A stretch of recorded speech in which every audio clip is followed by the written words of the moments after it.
Freedom Square in downtown Hargeisa. And this is the monument reminding the people here of the bitter battle they fought to break away from the rest of Somalia in 1991. Now there's no turning back, as Somaliland's president told me on a recent tour of Western capitals to press his case for independence. Somaliland is a different country. After a long struggle, it has become independent, it has established its own government, and it does not want to be sucked back into a confusion. We want to be stable, we want to remain independent. But that doesn't mean that we wouldn't like to see Somalia return to peace and stability. We are a fully-fledged government, we have our own forces, we have our security, we have our government, we have our constitution, we have our parties, we have our democratization program. We are one of the stable. Somaliland is the most stable part, as they say, an oasis of peace in the Horn of Africa now. There's no doubt about it. So what's the feeling in your bones? When do you think Somaliland will be recognised as an independent state? Very soon, inshallah. I hope very much so. Prime Minister, if he will join me in congratulating the people of Somaliland on the successful, peaceful and transparent election of a new president. As the Somaliland Republic has now been a beacon of democracy in Africa for nearly 20 years, will the Prime Minister ensure that the UK's promise that a new government with democratic credentials would receive increased engagement from the UK? Well, I think the Honourable Gentleman is absolutely right to raise this issue. It's an important issue and an area of the world of enormous importance for our own security. I join him in welcoming the peaceful and credible elections in Somaliland. These are an example of genuine democracy in an area of the world not noted for it. We are keen to engage with the new government. My name is David Treesman, Lord Treesman. I was Foreign Office Minister. Among my responsibilities, I was Minister for Africa. And you will understand, took a very, very close interest in many events on the continent, but not least the developments in Somaliland. And for me, it's a very great privilege, sir, if I may say so, to be here with you, newly elected President. Congratulations on that.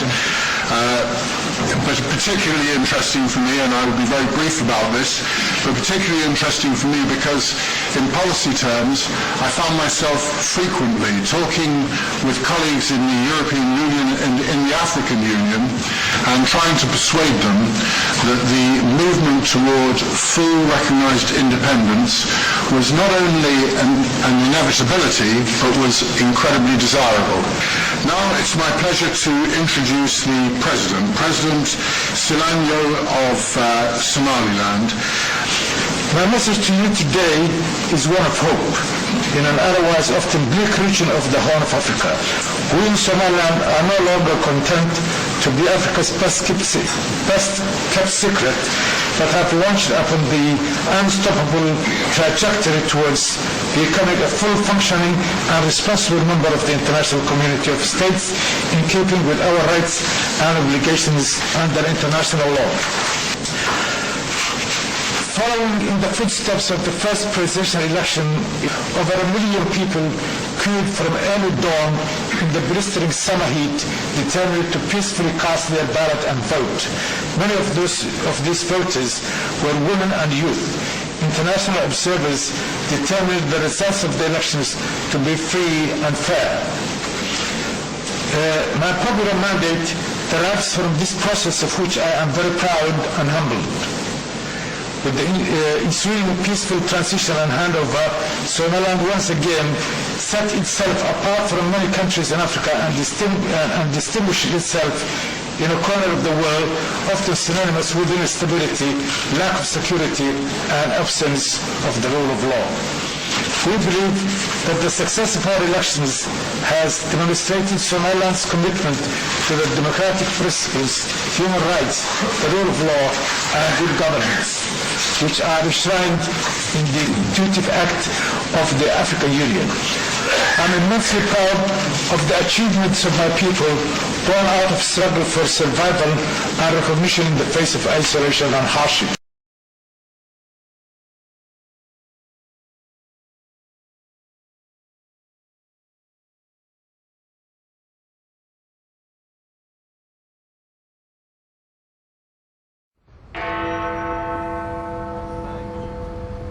The significance of my standing here today is that inside these walls, half a century ago, the independence and recognition of British Somaliland as an independent state was debated and carried through. And I want to take this opportunity on behalf of the ad hoc group led by Len Tialo, Lord Avebury, former Ambassador Miles Wickstead and others, to pass on our heartfelt congratulations. In particular, I want to congratulate you, Dr. Solanyo, as you take up the heavy burden of presidency of Somaliland, having won the recent victory in the remarkable elections that have occurred. Even more so, I want to congratulate the entire people of Somaliland who have played such an important role in insisting upon free and fair elections and in conducting themselves as a model for all peoples. Somaliland's electoral prowess in meeting the often changing and inconsistent expectations of outsiders for how its elections should be conducted requires, even demands, an act of reciprocity from those outsiders. Somaliland deserves recognition, and this final act of the people of Somaliland in conducting these elections points to the necessity that recognition of Somaliland as an independent state should be a consequence. For 2 long decades, Somaliland has met the criteria, all the criteria that international law requires for independence and recognition as a member of the community of nations. Inevitably, this latest act of the people opens up important responsibilities and even more important choices for your government as you move forward. 5 years ago, I had the opportunity to meet with President Riali and advised him, as an international lawyer, to insist upon recognition as a right, not to beg for recognition. Around that time also, I had the pleasure of meeting you, Dr. Solanyo, and of providing you with the same advice. It is very important for Somaliland to understand that recognition is something that is a consequence of all that you have done to maintain your independent statehood. It is a recognition of a state of affairs that is an actual fact. It is not something for which you as a nation have to plead.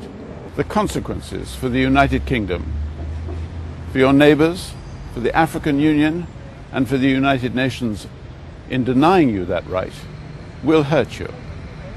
But it will do far more harm to their own interests. Somaliland has already shown that it will survive a failure to recognize.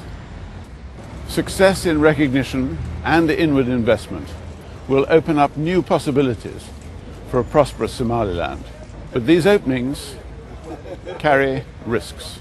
Your government will need to resist the kind of plunder that has made such a mockery of the interests of the people in other parts of the world. We support the territorial integrity of Somalia, but what is Somalia? That is the point to be answered, you see. We have never been citizens of a country called Somalia.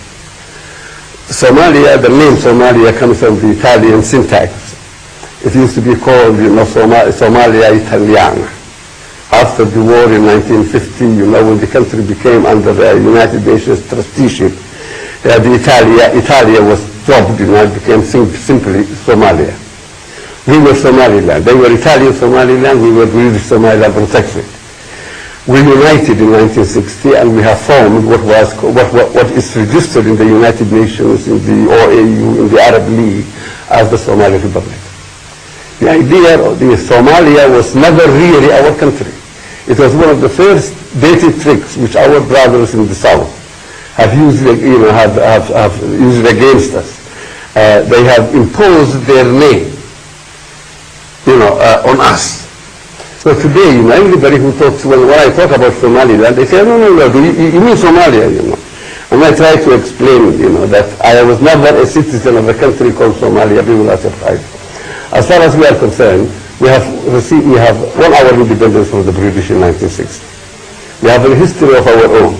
We were part of the Ottoman Empire.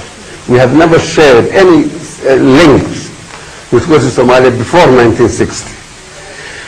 Economically, we were a very, very viable country. In 1960, I was the Prime Minister of Somaliland, when we have united with these people. I took a country to Mogadishu, which was viable, which had a balanced budget, and a reserve of something like 25 million pounds, in 2,500,000 pounds in several funds, invested in England. That was a reserve. Our balance was budget. As far as they were concerned, they were still, the Italians were balancing their budget for them, and giving them a substantial budgetary assistance every year. So we are not, as the world is made to believe, a few regions, which have just, rebelled, against the mother country and are trying to secede from it. No. At independence, it was thought that uniting the Somali people in the region was the way to go. But today, you've focused very much on the inconsistencies of the idea of the Greater Somalia, using the very same principles or arguments that were used in 1960 about the territorial integrity of Kenya, Ethiopia, and other states that have Somali people. You have suggested that the integrity of Somaliland on the basis of the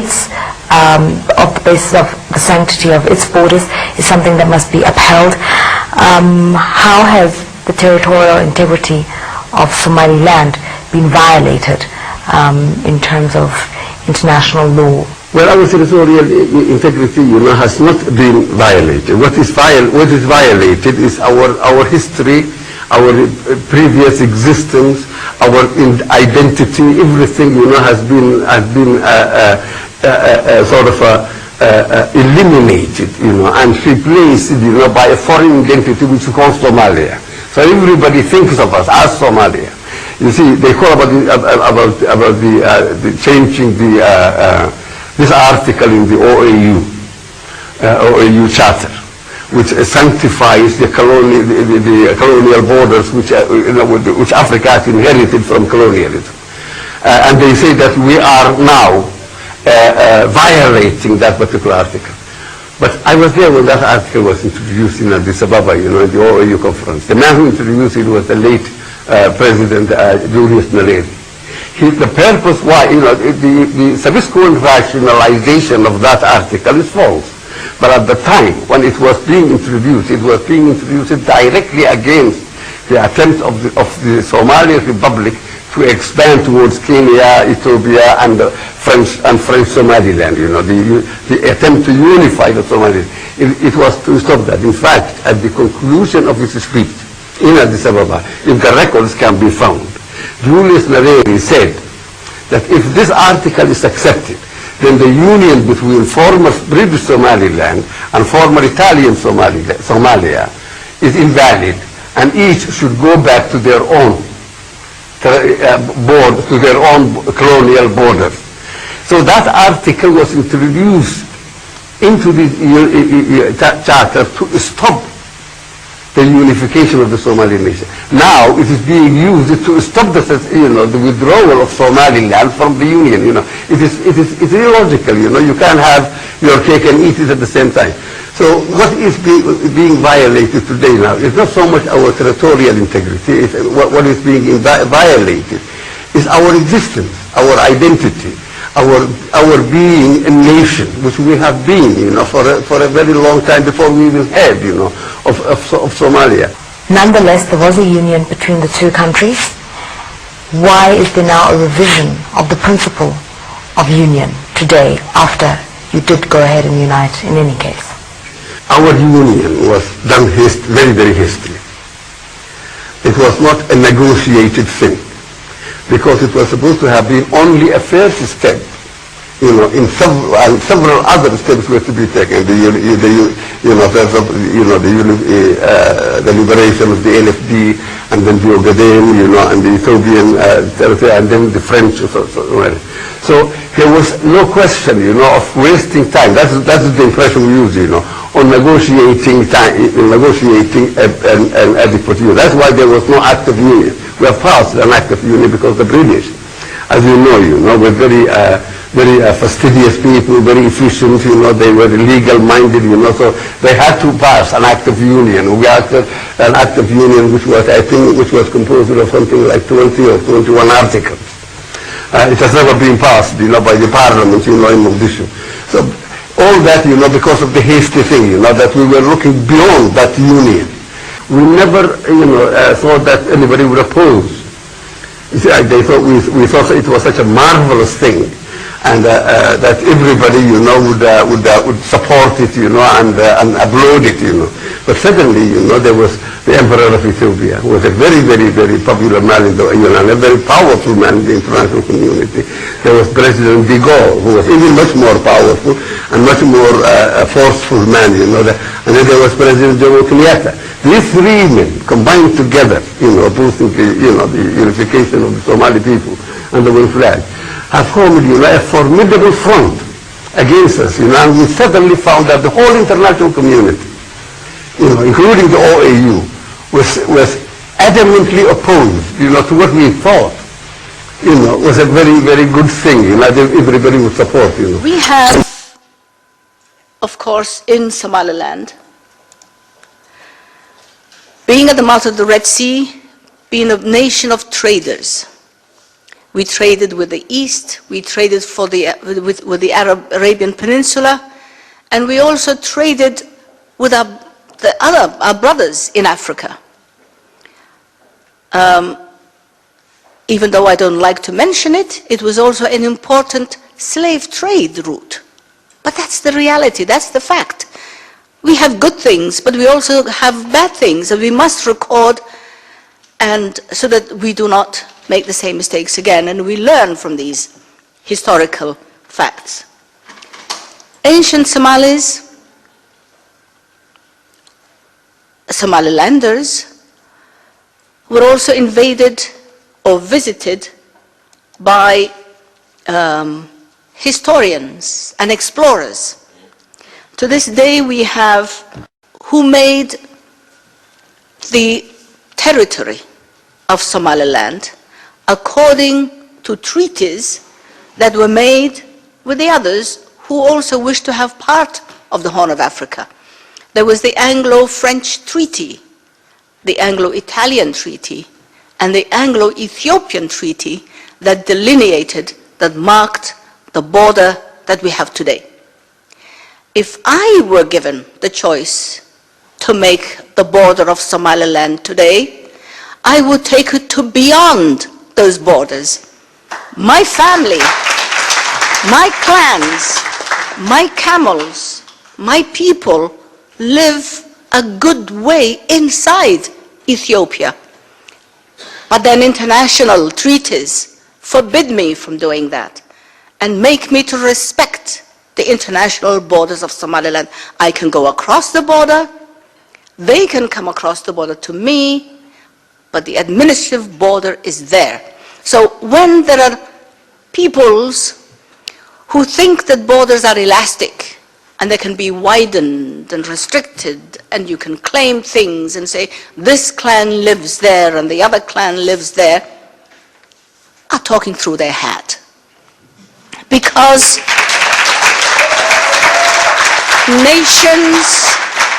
nations spill across borders. And if I take this great country today that is the seat of the European Union, I wonder how many people from Belgium have traveled across this administrative border of Belgium, and how many people from neighboring countries, let's say Holland or France, have traveled into Belgium. Borders are, thank you,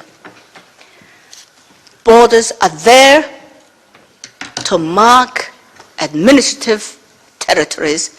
They're not emotional, they're not tribal. And if the border of Somaliland is made to move across one way or the other, it would destroy the entire map of Africa and the entire map of nations. Somaliland is what it was in 1883. Somaliland is what it was at the time of independence on the 26th of June 1960. And Somaliland is that same Somaliland today in 2012. British Somaliland was proudly the firstborn and independent Somali nation. We hold that place in history. We are the most senior of the partners in the Horn of Africa who speak Somali and who are of Somali origin.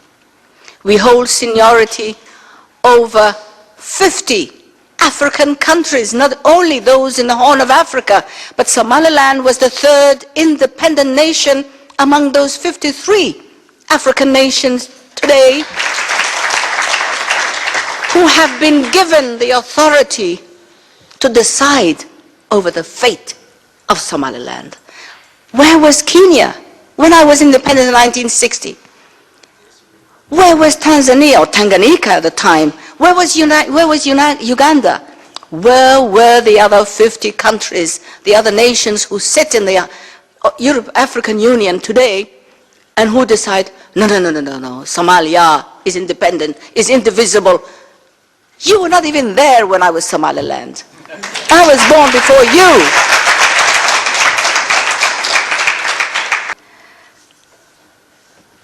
In the 50s, I am not even sure that countries in Europe were thinking about the European Union. When Somalilanders and other Somalis in the Horn of Africa were thinking about the greater Somalia. So union is not something that is new to Somalis. It is not new to Somaliland. We conceived it, and we lived it, and we made it happen. And we waited for the next Somali nation to become independent for us to achieve that union that we had campaigned for.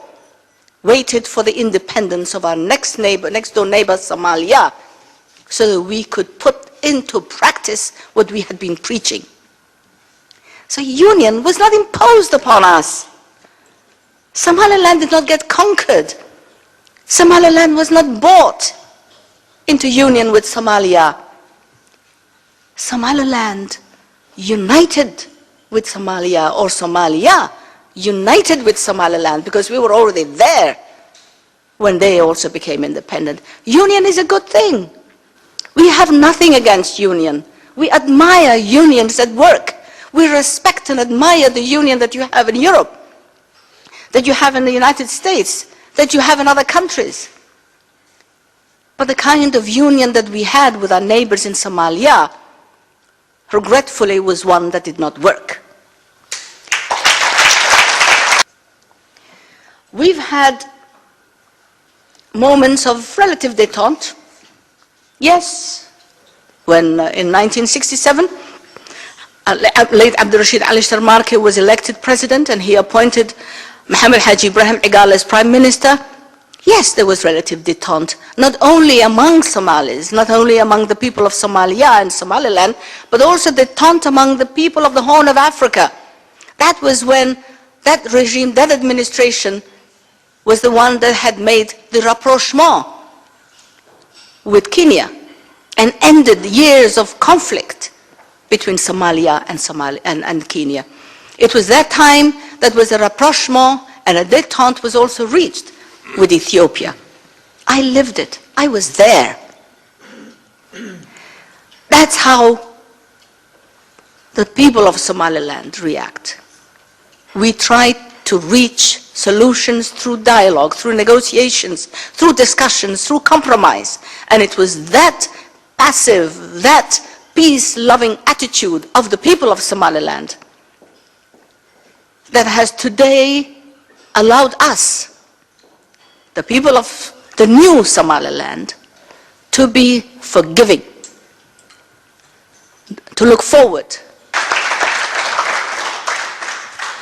And if I go to that map, to the picture of what Somaliland was like in 1961, our cities were leveled to the ground.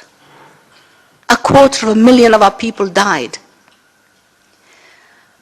Children, 2- and 3-year-old children, and their mothers were put into mass graves. That picture is the picture of Hargeisa, the city. That is a picture of a hospital. Now, who bombs a hospital? Who bombs a school? Who bombs a home? Who bombs mosques? Who bombs civilian residential areas? Who puts the bodies of children and innocent victims into mass graves? Those bones are the bones of the people of Somaliland. The people who conceived union with Somalia, the people who conceived and campaigned for the independence of Somalia and other Somalis.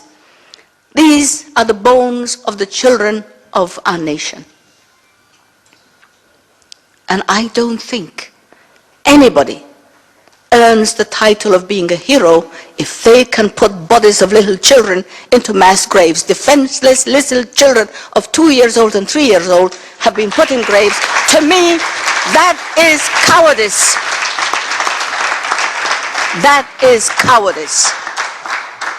But in spite of that, the people of Somaliland refused to kill and take vengeance over the 10,000 troops that were within Somaliland at the time of our separation from Somalia. And some may have thought they've killed 250,000 of our people, let us kill those 10,000 and at least take revenge on them. And I'm so proud to be a Somalilander because my people said, no, they could do that, but we will not become animals who can kill 10,000 prisoners. Instead, we shared water with them, we shared food with them, we provided a safe corridor for them, and we allowed them to go home. That is what Somaliland is all about. The message that I would like to leave with everybody today, and I hope that my presentation will be distributed to you in its entirety, is that Somaliland means well. Somaliland is a country that needs to be admired and needs to be copied. Somaliland is achieving what other nations in Africa have failed to achieve. It has exercised tolerance, it has exercised determination, it has proven that it is forgiving. It is also resilient because it manages to live with what it has. We make do with what we have. We don't live according to what we get from you, the international you.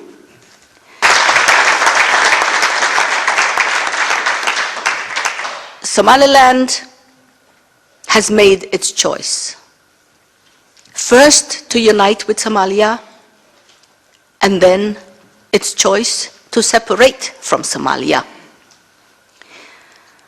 Its people have entered into a referendum, and I'm sure it will be discussed by my colleagues. The people of Somaliland have no intention of reuniting with that failed state that is Somalia.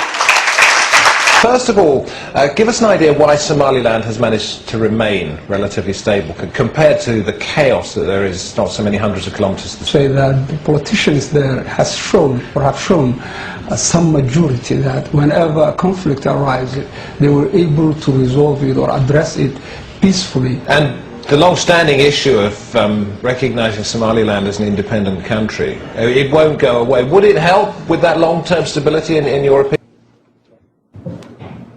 Welcome, Minister. Tony Carroll, Manchester Trade, and I'm an adjunct faculty member at Johns Hopkins University. I'm wondering, what do the Africa Union leadership or members tell you?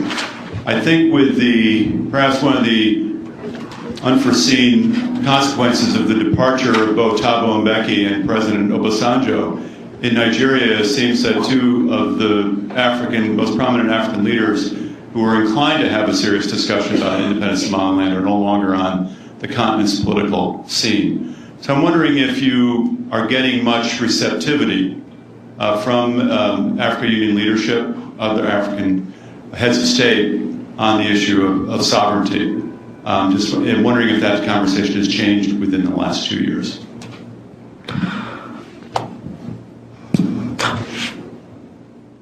I certainly hope that the attitude of the African Union would change in the next year or two or whatever.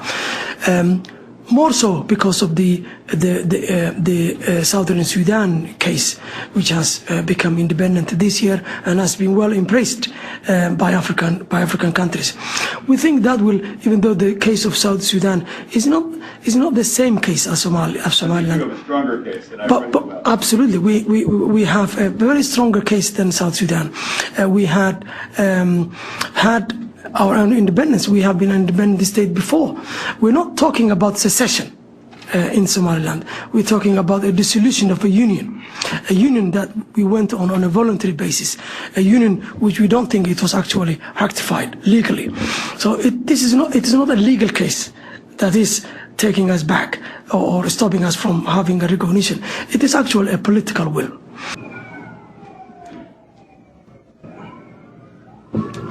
Mr. Minister, Dan Fisk with IRI, again, thank you for joining us and being here. It would seem to me that under the standards of customary international law, Somaliland meets the standards of statehood, of sovereignty. Would you again go through your understanding of what you've been told by the U.S. government, why the U.S. government is not recognizing Somaliland as an independent state? The official reason that's often provided by, or an argument, if you like, provided by the West, not necessarily only the United States of America, is that the issue of recognition is actually for the African Union or African states, if you like, to take on. We can understand that Somaliland is part of Africa, and the African Union should have an opinion on our situation. But we see the hypocrisy there. We have seen many examples where Western countries, including USA, have taken an active role in embracing new nation states.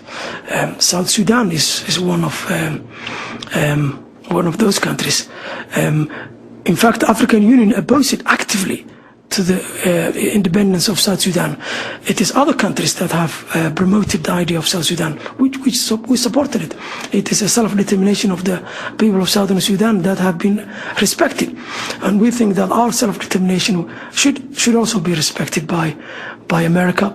The presence of de facto states, or unrecognized states, as we sometimes refer to them, in the international system raises a number of questions for both scholars and policymakers. First, what is a state? On what basis does the international community recognize some entities as states, while others do not receive a similar stamp of approval? While some argue that de facto states are sources for instability, others point out that many de facto states are as stable as, or even more stable than, the states that the international community recognizes. What are the sources for internal legitimacy of de facto states? And finally, are unrecognized states or de facto states viable entities? The most important step or condition for providing answers or hypotheses to some of these questions is to know more empirically about what goes on within de facto states.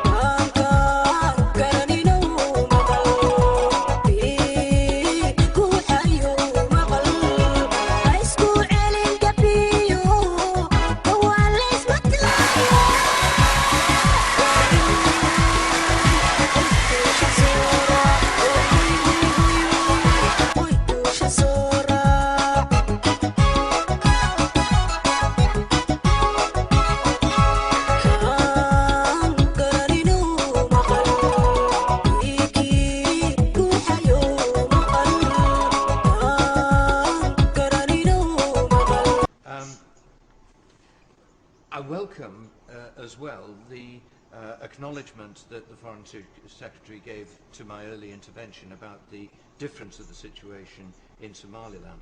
I acknowledge and I understand the reasons for his policy not to give formal recognition to Somaliland as a separate country. In 1960, the former British Somaliland gained its independence and shortly afterwards joined with the former Italian Somaliland to form Somalia.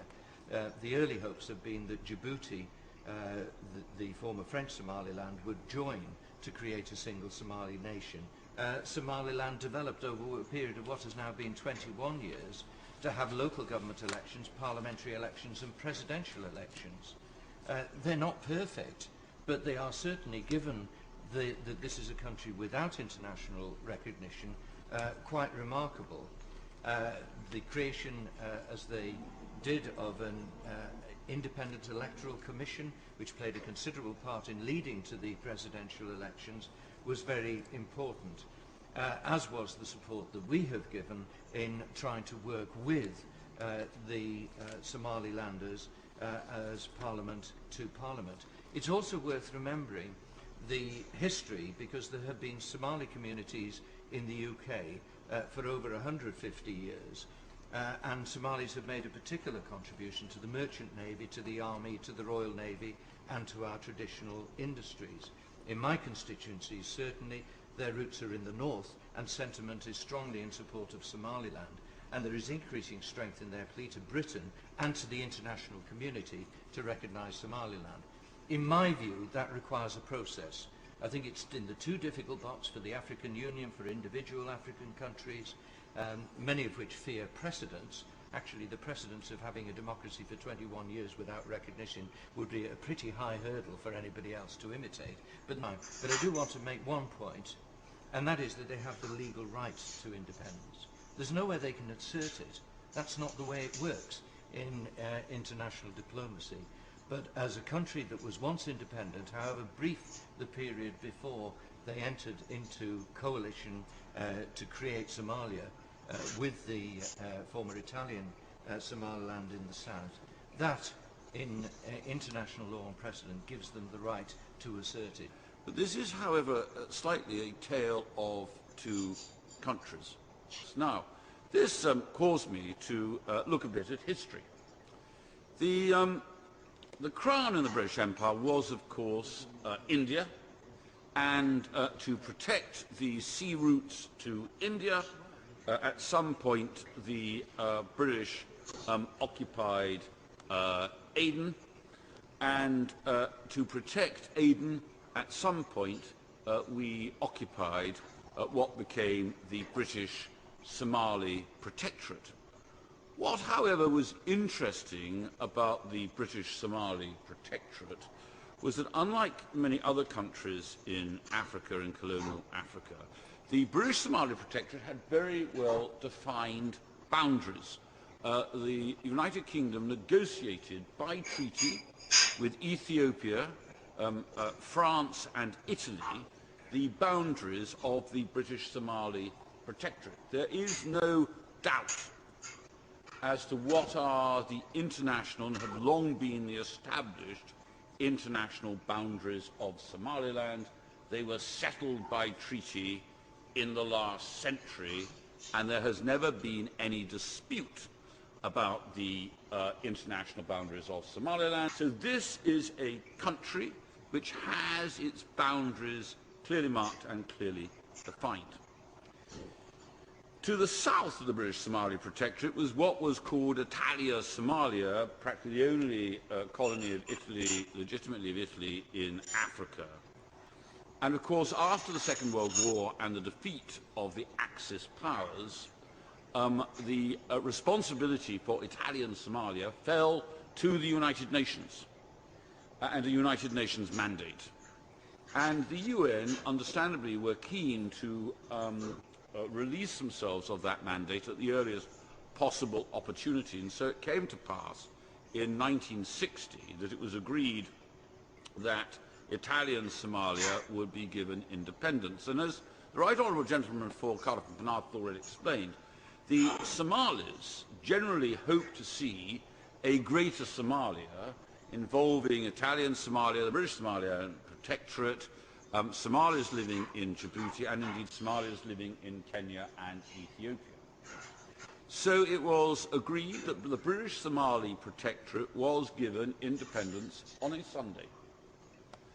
And for a number of days it was an independent state. It was an independent de jure state. And in the next week, later in the next week, what was the British Somaliland Protectorate, which had been granted independence by the United Kingdom, joined with Somalia to become what is now known by the international community and recognized by the United Nations as de jure Somalia. And what had been the British Somaliland Protectorate and Italian Somalia sought to work as a single sovereign state. However, it floundered as a consequence of the activities of the government of Said Barre, and things became so desperate that in 1991 the government of Said Barre actually bombed Hargeisa. And as Mary Harper, a BBC journalist, has comments in a book she's published just recently this year, the authorities' response to the rebellion was extraordinarily vicious. Said Barre's ground and air forces carried out such heavy bombardment of the regional capital Hargeisa that it was known as the Dresden of Africa. Barely a wall was left standing, and almost every roof of every building was blown off or looted. The city was smashed and stripped. Its population eventually left, walking all the way to Ethiopia in a biblical-style exodus, as described by Mark Bradbury in his book, Becoming Somaliland, the flight of some 500,000 civilians from northern Somalia to Ethiopia in 1988 was one of the fastest and largest forced movements of people recorded in Africa. And if one goes to Hargeisa today, one still sees the bomb damage inflicted on the city. It has been impossible to rebuild Hargeisa. And I also think it is impossible and would be impossible to rebuild the trust between the Somalilanders and Somalia, between Hargeisa and Mogadishu. The people of Somaliland want to be independent. They have now been independent for over 20 years. They have had contested parliamentary and presidential elections. They have had peaceful transfer of power. So from just recently from President Rayal to President Solano without any difficulty at all. And so, you know, in contrast to many other states in Africa, Somaliland has had a peaceful democratic transfer of power. Now, Somaliland is in exactly the same position as the Gambia. For a while, the Gambia was part of Senegal. It didn't work, and the Gambia decided that they would wish again to be independent, and they were granted their independence again and recognized by the international community. And I would suggest that Somaliland is exactly in the same position in international law. So it begs the question, well then, if that is the case, why hasn't Somaliland been recognized as a de jure state? And I think it's just been really bad luck for Somaliland that for all sorts of different reasons, some of the key players in the region, for their own particular reasons, haven't wanted to recognize Somaliland. Firstly, one would have expected, because Somaliland is primarily a Muslim Arab state, for the other Arab nations in the surrounding region to have supported Somaliland. However, Egypt has for, as the House will know, has for a long time been in dispute with Ethiopia over the Nile waters. And I think it has suited Egypt for a very long time for there to be as much uncertainty, difficulty and turbulence on Ethiopia's borders as possible. And so, as Egypt hasn't been prepared to recognise Somaliland for that reason, so other Gulf Arab states have not either. And I think for many of the other states of the African Union, they see Somaliland as being a long way away. It is not a sub-Saharan nation. It is primarily, they see it as an Arab nation, and it really hasn't been on the agenda or sufficiently high up the agenda of the foreign ministry in countries such as Pretoria. But, you know, I would like to report to the House that as one, and I'm sure the honourable member who's just spoken also has visited Somaliland on a number of occasions, this is a country which, notwithstanding not having international recognition, has strived to build itself as a decent country. And as President Solano said recently, we need foreign recognition because that is the only way we will become a fully fledged member of the international community. We cannot attend conferences organised by the United Nations and other organisations. We cannot benefit from programmes of the World Bank and other international bodies. We miss out on a lot by not being recognised. We have been very patient about this, and we hope our patience will be rewarded very soon. If we are granted international recognition during my presidency, we would put on the biggest celebration the world has ever seen.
Success in recognition and inward investment will open up new possibilities for a prosperous Somaliland. But these openings carry risks. Your government will need to resist the kind of plunder that has made such a mockery of the interests of the people in other parts of the world.